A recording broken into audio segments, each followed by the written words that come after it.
राजशेखर ने, अगला, राजशेखर ने काव्य मीमांसा नामक कवि, राजशेखर ने काव्य मीमांसा नामक कवि, ए ऋतुराज बदल देंगे, ऋतु जान लो और बड़ा कर रहा बेटी, तुम छोटा सिस्टम में रहो, चलो सिस्टम देंगे पूरा बदल। हम यहाँ की कर रहा है कि राजशेखर ने काव्य मीमांसा नामक कवि शिक्षा प्रमुख ग्रंथ में आदर सहित स्मरण माने याद क्या है। क्वेश्चन आएगा कि काव्य मीमांसा नामक कवि, काव्य मीमांसा नामक कवि कौन है, तो राजशेखर। कौन हो गया, राजशेखर।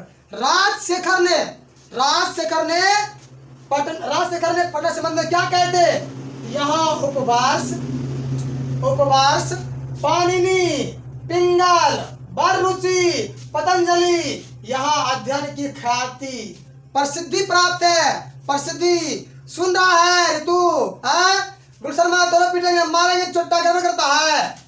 यहाँ कह रहा है कि यहाँ उपवर्ष वर्षों से लगातार पाणिनि कवि है, पिंगल कवि है, बररुचि पतंजलि कवि के नाम पर आते हैं, यहाँ अध्ययन की ख्याति प्रसिद्धि प्राप्त है। अगला है पटना का प्राचीन नाम क्या है, पटना का प्राचीन नाम क्या है, तो पाटलिपुत्र। क्या है, पाटलिपुत्र, पुष्पपुर, कुसुमपुर और सुवर्णपुर का दीजिए। पाटलिपुत्र, पुष्पपुर, कुसुमपुर आदि के नाम से जाना जाता है। क्वेश्चन आएगा पटना के प्राचीन नाम कौन कौन है, तो पाटलिपुत्र, पुष्पपुर, कुसुमपुर, सुमनपुर आदि के नाम से जानते हैं। अब देखो अगला पॉइंट है, जरा पसीना आ रहा हमको, बहुत पसीना आ रहा, आपको भी आ रहा पसीना, ले रहे हैं मजा की, गर्मी है, हाय गर्मी। यहाँ कहता है कि इस नगर के समीप, मतलब पटना नगर के समीप फूलों का उत्पादन अधिक होता था, इसलिए क्या इसका नाम है, इसीलिए इसका नाम फूलों से जोड़कर बनाया गया है कि पटना नगर के समीप फूलों की खेती अधिक होती थी। पाटलिपुत्र, आपके मन में एक सवाल आया होगा कि पाटलिपुत्र माने होय से क्या होता है, अब बिहारी है चलता थोड़ा बहुत, कि पाटलिपुत्र यह शब्द गुलाब फूलों की गुड़िया या पाटलिपुत्रिका के रचना को लेकर हुआ प्रचलित। ठीक, काल चक्र के बस में आकर, काल चक्र समयों के बस में आकर, जबकि मध्यकाल में पटना हजारों वर्ष लगभग जीर्ण शीर्ण पर रहा, कभी विकास किया, कभी विकास ढा गया, कहीं बनते गया, ढा गया। साहित्य ग्रंथ में मुद्रा राक्षस नामक नाटक, साहित्य ग्रंथ में मुद्रा राक्षस नामक नाटक आदि अनेक ग्रंथ में मिलता है। मुगल वंश के काल में पटना नगर का उद्धार हुआ। मुगल वंश, क्वेश्चन आएगा कि पटना नगर का उद्धार किस वंश के कारण हुआ था, तो मुगल वंश के। अंग्रेजी शासन काल में अंग्रेज जो इंग्लैंड से आए थे हम लोग के ऊपर तिनकटिया व्यवस्था, तो कई व्यवस्था लागू किया, कई का जान लिया, और तो कई ने मौज भी लूटा। कौन, अंग्रेजों ने लूटा होगा। कि अंग्रेजी शासन काल में पटना खूब विकास हुआ। पटना में जब देखते हैं गोल घर कोठी वाला, इसमें अनाज रखने के लिए बनाया था अंग्रेज। वही कहता है कि नगर के पालन करने वाला देवी कौन, पटन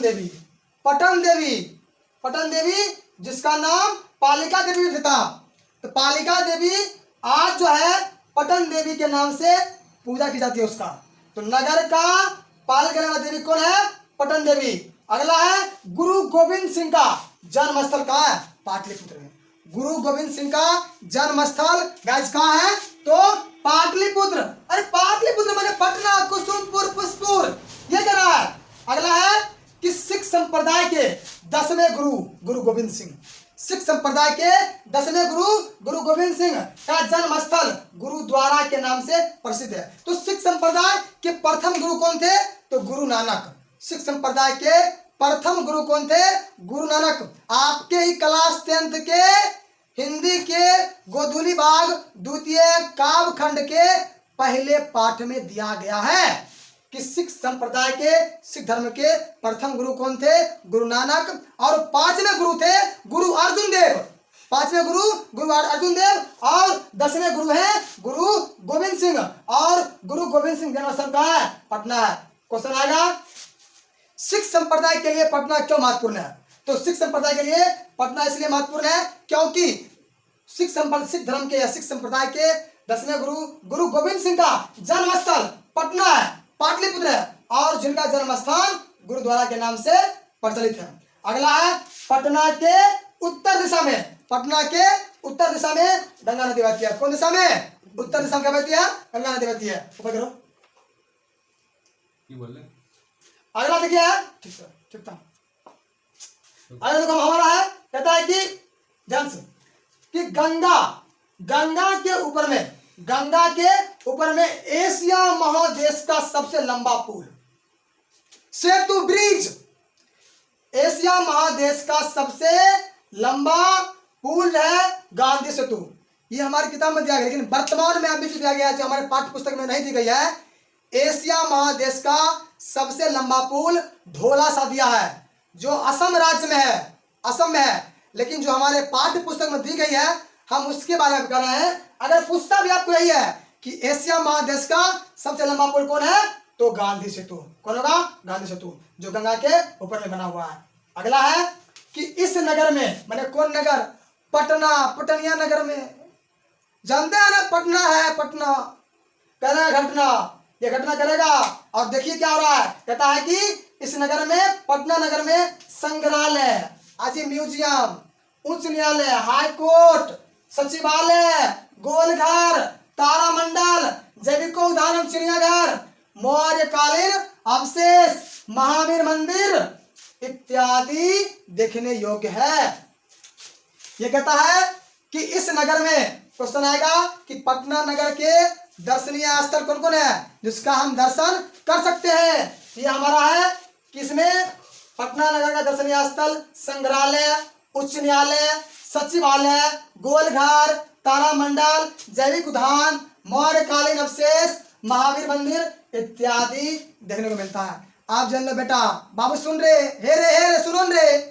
कहता है, पूछेगा सचिवालय कहाँ है, गोलघर कहाँ है, तारामंडल कहाँ है, तो पटना में, पाटलिपुत्र में। अगला लोग एक और है कि परिभूत पुरंदर स्थानम या परिभूत पुरंदरम स्थानों की संज्ञा किसको दी गई है? पाटलिपुत्र। अगर पूछेगा नया बनाए क्या कि वर रुचि पतंजलि या ख्यातिमुख जगमू की संज्ञा किसको मिला है? पाटलिपुत्र को। पाटलिपुत्र क्या इसका पाठ्य विधा है? निबंधात्मक। क्या? निबंधात्मक। आपका हैप्पी सिंह आपके सामने है। तो दोस्तों भूलिएगा नहीं, मैं लास्ट बार आपसे कहना चाहूंगा, करना है तो करना है, चाहे दबा कीजिए, घुमा कीजिए, क्या ऐठा कीजिए, लेकिन करना पड़ेगा। क्या? Like, subscribe